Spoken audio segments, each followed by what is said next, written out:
Hello बच्चों। आज हम क्लास 12th का टॉपिक लेंस मेकर फॉर्मूला पढ़ेंगे। ठीक है। तो बच्चों उसके लिए मैंने एक कॉन्वेक्स लेंस पहले से क्या कर लिया, बना लिया। अब देखना बच्चों, इस कॉन्वेक्स लेंस के पास दो रिफ्रैक्टिंग सरफेस है। पहली रिफ्रैक्टिंग सरफेस क्या है, xp1y, और दूसरी रिफ्रैक्टिंग सरफेस क्या होगी, xp2y। देखो जो कॉन्वेक्स स्फेरिकल सरफेस है वो कुछ इस शेप में होता है। एक सरफेस ये है और एक सरफेस ये है। ठीक है। तो इस फॉर्मूले को डिराइव करने के लिए हमको रिफ्रैक्शन फॉर्मूला लगाना पड़ेगा दो बार। ए बार लगाना पड़ेगा xp1y के लिए, ए बार लगाना पड़ेगा xp2y के लिए। ठीक है। तो बच्चों सबसे पहले रिफ्रैक्शन फॉर्मूला लगाते हैं किसके लिए, xp1y के लिए। तो मैं लिखता हूं बच्चों फॉर xp1y सरफेस। ठीक है बच्चों, यहां पर कोई एक पॉइंट ओ लेते हैं जहां पे क्या रखा हमने, ऑब्जेक्ट, यानी कि ओ पॉइंट क्या होगा बच्चों, ऑब्जेक्ट। अब ओ पॉइंट ऑब्जेक्ट से दो इंसिडेंट रे आएगी, एक इंसिडेंट रे ओ ए आई और एक incident ray O P one आई। ठीक है। मेरा कहने का मतलब है बच्चों जो ओ ए और ओ पी वन होगा ये क्या होगा, इंसिडेंट रे। ठीक है। अब बच्चों इस ए पॉइंट पे क्या होगा, रिफ्रैक्शन होगा। तो रिफ्रैक्शन की वजह से ये रो जो जाएगी कुछ इस तरीके से जाएगी, क्योंकि इस सरफेस के लिए लाइट रे रेयर से कहां जा रही है, डेंसर, तो बेंड टुवर्ड्स नॉर्मल, और आगे जाके इस पॉइंट पे आई डैश पे मीट करेगी किसके साथ, जो दूसरी रे P1 से आगे गई होगी। तो इसका मतलब जो आई डैश होगा वो क्या होगा बच्चों, xp1y के लिए इमेज होगा। इतना समझ में आया। अब इसके बाद बच्चों बात करते हैं दूसरी सरफेस के लिए।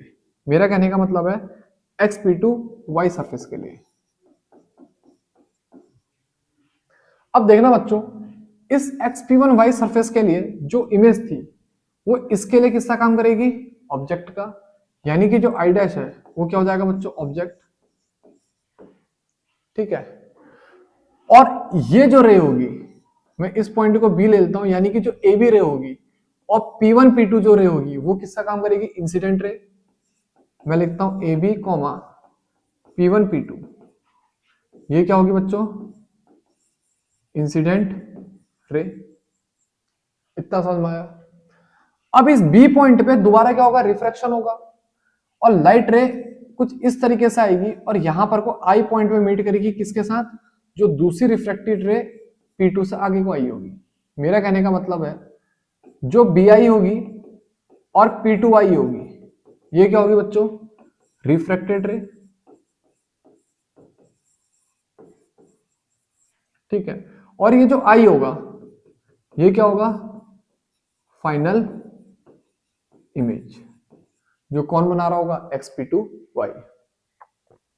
अब समझना बच्चों। ठीक है, एक बार रिवाइज करा रहा हूं।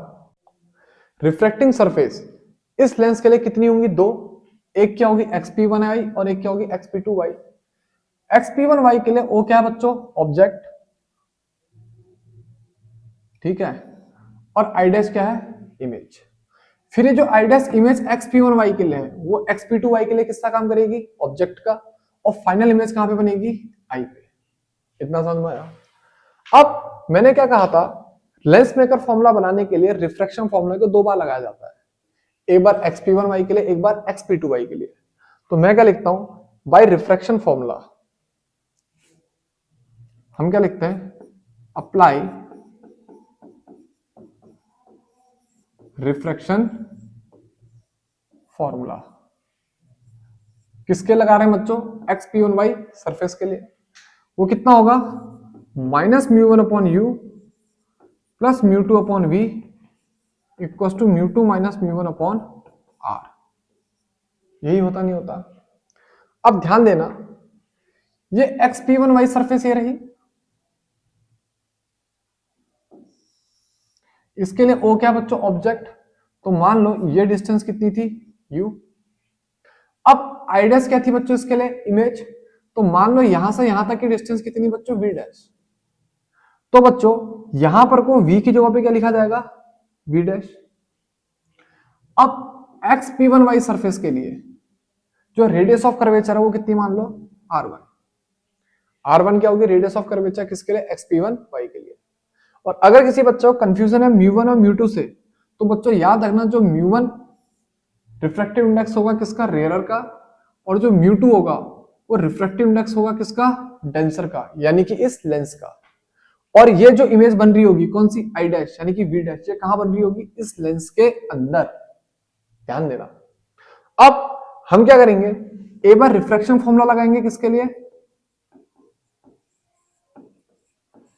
एक बार रिफ्रैक्शन फॉर्मूला लगाएंगे बच्चों किसके लिए, xp2 y के लिए। समझ में आया। अब बच्चों रिफ्रैक्शन फॉर्मूला होता कितना था, minus mu upon you plus mu upon we equal to mu minus mu upon R. मैंने भी 1 2 करके नाम नहीं दिया, ठीक है, कुछ कारण है उसके, समझते हैं। देखो बच्चों, माइनस म्यू अपॉन यू होता था, अब इस बार इसके लिए यानी कि xp2y के लिए जो ऑब्जेक्ट है वो क्या है, v डैश। तो और जो इमेज बन रही है यानी कि जो आई डैश इमेज बन रही है, यानी कि इसके लिए जो ऑब्जेक्ट है वो कहां पर को है, इस लेंस के अंदर। तो क्या लिखूंगा, minus mu two upon V dash. समझ में आया। अब क्या होता है म्यू अपॉन वी, देखो जो फाइनल इमेज बन रही है इस सरफेस के लिए वो किधर बन रही है, म्यू1 में बन रही है, यानी कि वापस रेयर पे बन रही है। तो क्या लिखेंगे, म्यू1 अपॉन वी, यानी कि फाइनल इमेज तो बच्चों वी रहेगी। इतना समझ में, म्यू1 अपॉन वी। क्यों, क्योंकि ये वाली जो डिस्टेंस होगी कौन सी बच्चों, यहां से लेके यहां तक का, वो कितनी होगी, वी। फाइनल इमेज कितनी डिस्टेंस से बन रही है, वी। इक्वल टू बच्चों क्या होगा, mu one minus mu two upon r2। क्या लिखेंगे हम, mu one minus mu two upon r2। और r2 क्या होगा, रेडियस ऑफ कर्वेचर किसका, xp2y का। मेन लॉजिक सिर्फ और सिर्फ ये फॉर्मूला लगाने का है, इसके अलावा और कुछ नहीं है, ठीक है। अब इसके बाद हम क्या करेंगे बच्चों, ऐड बोथ इक्वेशन, दोनों इक्वेशन को क्या कर दो, ऐड कर दो।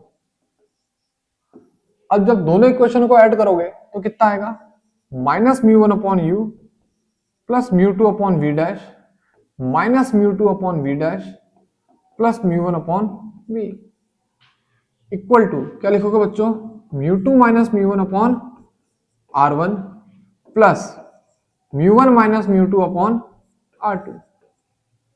इतना समझ में आया। अब बच्चों ये वाला टर्म और ये वाला टर्म आपस में क्या हो जाएगा, कैंसिल।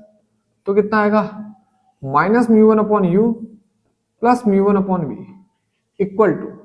अब बच्चों एक काम करो, ये क्या है mu two minus mu one और ये क्या है mu one minus mu two. एक काम करो, इसको तो ऐसे ही लिखो, लेकिन ये वाले जो टर्म्स है उससे माइनस साइन को क्या ले लो कॉमन। तो क्या आएगा, mu two minus mu one upon are two minus mu one upon you plus mu one upon we equal to mu two minus mu one upon are one minus mu two minus mu one upon are two. अब अगला step क्या होगा बच्चों, minus mu one upon U, एक काम करो sorry, इसमें से म्यू वन को कॉमन ले लो।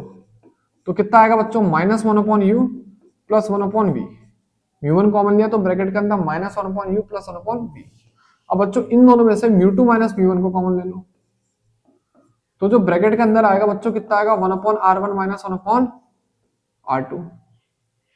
अब इस म्यू वन को क्या कर दो, नीचे भेज दो। तो कितना आएगा, minus one upon you plus one upon we equal to कितना आएगा, mu two upon mu one minus mu one upon mu one. अब बच्चों ब्रैकेट में अंदर क्या बचेगा, one upon are one minus one upon are two. इतना समझ में आया। म्यू वन को यहां से नीचे लेकर गए और आगे लिख दिया। अब बात था ना, minus one upon you plus one upon v को तो ऐसे ही रखो। म्यू टू और म्यू वन की वैल्यू कितनी होगी, one mu two minus mu one upon mu one की वैल्यू कितनी होगी बच्चों, वन। और एक ब्रैकेट में क्या बचेगा, one upon are one minus one upon are two.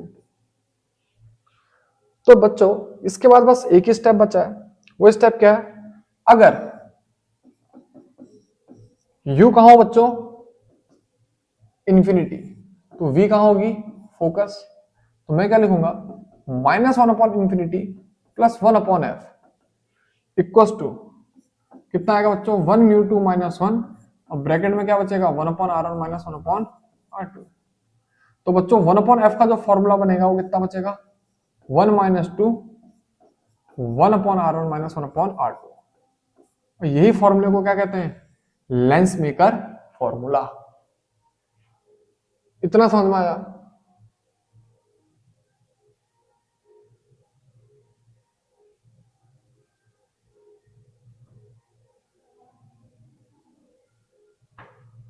इतना समझ में आया बच्चों।